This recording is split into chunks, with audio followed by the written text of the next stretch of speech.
Welcome to the third and final day of Rally Deutschland 2011. Of all the asphalt rallies, it's here in Germany that the intense drama never stops. This has been a vintage year and we've had it all. Inspired tactical decisions, imperious driving, gut-wrenching bad luck, and fierce rivalry, and it's not over yet. The final phase of the Battle of Rally Deutschland will be run through the vineyard stages of the Mosul region before the Circus Maximus power stage closes the event in the streets of the Roman city of Trier. Circus Maximus is the power stage. Extra championship points are up for grabs for the top three finishers, and just as in Roman times, the fans will be baying for their gladiatorial heroes to fight to the bitter end. Chris Meek, our featured driver, has had a fantastic weekend. He'll be giving his all to defend his fifth position. The first 2 days of this year's Rally Deutschland have been captivating. Stay where you are as this thrilling battle is decided and our German champion is crowned. Day one was decided by predicting the weather. Citroën got it right. Ford gambled and lost everything. Auger and Loeb chose soft compound for the rain. Hirvonen and Loeb chose hard for the dry. The heavens opened and the French blew away the Fords by over 30 seconds. There were only two men in the fight for victory here. Sebastian Loeb leading his teammate Auger by 7.4 seconds. Day two would prove fascinating. At the end of the first stage of the second morning, Auger was clearly furious. You don't look very happy. I have no comment. Citroën had imposed team orders. Auger had been told to hold position, and it was a bitter pill for him to swallow as he felt he could take on Loeb, the champion, and win. I think he has not a lot of choices if the big boss says he has to. Do you think it's the right decision to not let you fight for victory? Of course not, but that's not my decision. As they started the final stage of the day, all was going to plan for the Citroën bosses. As so many times before, the Panzerplatte stage played a key role in deciding this rally. Loeb suffered a puncture and had to drive 10 kilometers on the rim. At the end of the stage, he was devastated. When Auger reached the end, he was the new leader, but was far from gracious. I think today the good thing is there is a justice in the sport, so that's a good thing. Loeb was not impressed with his teammates' comments. I think he's speaking a bit much, too much. It wasn't just Loeb who struggled with punches. Jari-Matti Latvala couldn't control his Fiesta. Both he and co-driver Mika Antila were unharmed. It's been an excellent weekend for the two John Cooper Works Minis. Danny Sordo is in a solid third position with teammate and our featured driver Chris Meek in fifth. Meek will be relishing the battle in this final day. Yeah, it could be tricky. Day three, it's another day in Rally Germany, and the stages go in and out of the vineyards into the countryside again. Yeah, we have only 2 loops of 2 stages, but yeah, it can be a sting in the tail if the weather's changeable. So this is how they line up. Sebastian Auger first away, his lead over Loeb, 1 minute 11.3 seconds. Danny Sordo goes third, battling with the Ford of Mikko Hirvonen behind. Those two separated by just 33 seconds.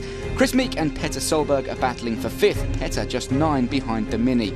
Kimi Räikkönen and Henning Solberg go 7th and 8th, with Amindo Araujo, Jari-Matti Latvala and Mads Osberg rounding out the top 11. So here we go then. Grey skies, but the fans are out. Sebastian Auger will be hoping that the rain holds off as he begins his bid to break the Loeb dominance in Deutschland. Of course, Sebastian not happy with the team orders yesterday, and after some fairly scathing comments directed at Citroën, has since apologised, and now he finds himself out in front and on course for the win.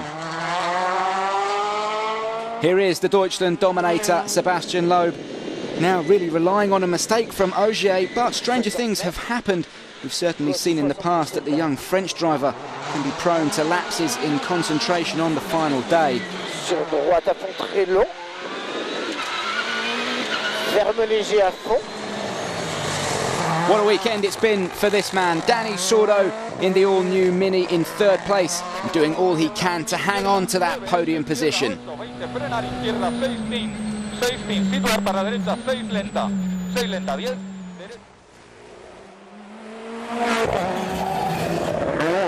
And that's the man trying to steal it from him, Mikko Hirvonen, pushing hard in the Fiesta. Oikein nopea oijo. Huomio 110. Kaivasi tosi hidas yli nypyn. Oh, that's a big moment for Mikko. Completely committed, but lucky to get away with that one. Lyhyt oikein hidas tiukka.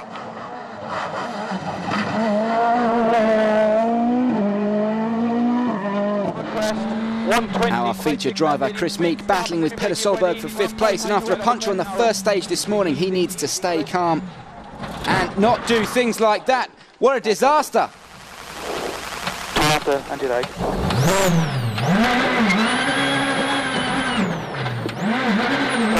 Oh, he's got it back on the road, but will have lost a lot of time. In the sixth lap, 126 right, 120 line.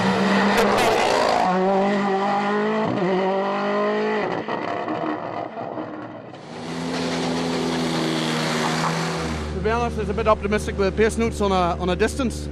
I came around a flat out 6th gear corner where I thought I had 80, it was probably more like 60, and yeah, that 20 metres is vital in here when you have no room. So yeah, I had a little search for some grapes and came back out again. So yeah, we lost maybe 12 or 13 seconds.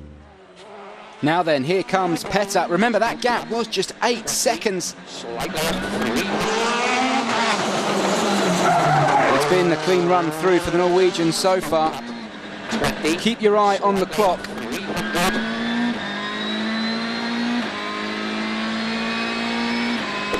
That's enough, and Petter moves up to 5th place.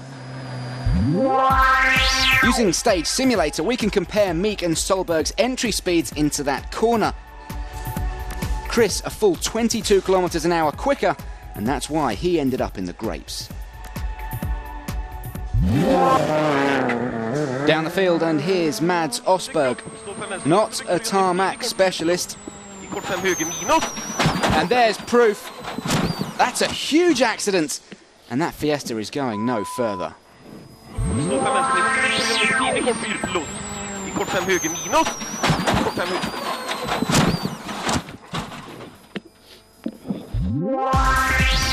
After the first 2 stages this morning, Ogier remains in control, over a minute ahead of Loeb, with Sordo and Hirvonen now separated by just 25.9 seconds for 3rd. The battles are raging, the rain is threatening. We still have 3 stages to run, including the power stage in the streets of Trier. We'll crown a winner in Germany after this short break.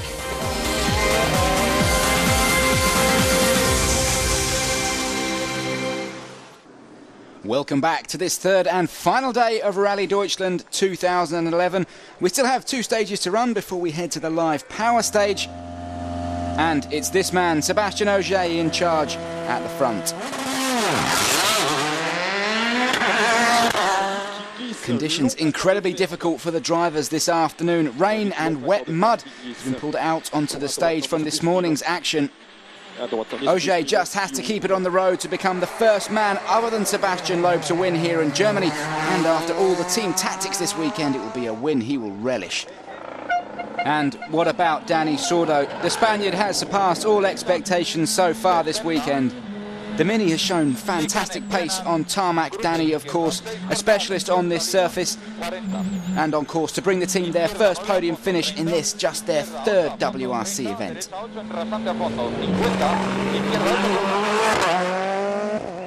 Here comes his teammate and our featured driver, Chris Meek, doing all he can to claim back 5th place from Petter Solberg after his problems this morning. But his Mini suffered an irreparable electrical fault and, as in Finland, cried enough at the final hurdle.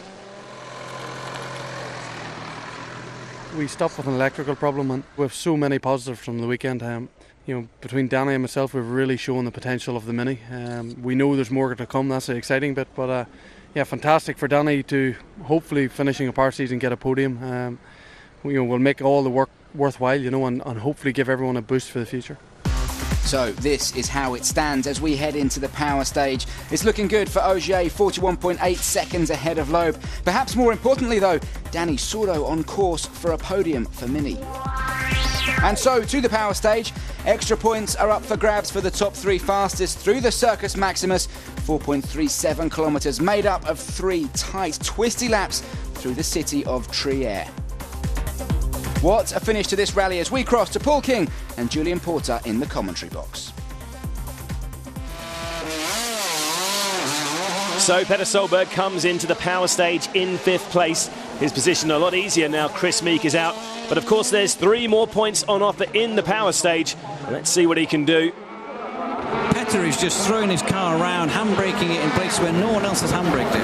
Yeah, he is, of course, well, it could be about to change this afternoon, but at the moment he is the only other driver still competing who's ever won a tarmac event. I think Corsica, was it, 2003? Yeah. So he does have form on tarmac, but not this weekend. Let's see that what he was can after do. A shakedown crash as well. Yeah, let's see what he can do through the last few corners. 3:20.4, the time to beat. Harry Matty's coming into the home straight now. Just those couple of chicanes to get through.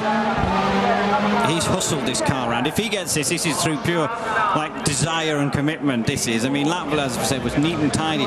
Petter has just thrown this around and taken it by the scruff of its neck. Petter, of course, never short of desire. Let's see how much desire he's got through the last corner. 3:20.4, the time to beat. Petter comes through. It's going to be very close. It's the same. Well, there you go. It's gone down to the nearest 100th of a second. 400th of a second quicker. Petter Solberg is now our leader. So there is an update on the power stage standings so far. Petter Solberg just ahead of Lapwell and Wilson. But in the overall standings, it's this man, Dani Sordo, who's in 3rd place and on course to bring home a memorable podium finish for Mini in just the team's 3rd rally back in the sport. I thought Petter looked a bit wild, but it was certainly effective. Yeah, you're okay at the minute, Petter. You've got a bit of a problem with 2 Frenchmen to come yet, but... Yeah, that's true. At the minute, Petter potentially is going to score a point unless Sordo takes a big chunk out of this or a shortcut or something. But the Mini sounds great. The noise resonating off the buildings of Trier. Yeah, and Dani finished 2nd here 3 times and yet another podium finish. 2 more tarmac rounds, of course, to come for Mini later in the season, so we're going to really watch his pace with interest. What a terrific base they have to build on now with this car. There was something quite amusing at the end of the final stage yesterday when Loeb had his puncture. Sordo said to me, why did that never happen when I was in 2nd place and teammate to Loeb? But this might mean more to him than anything else. Exactly, no matter.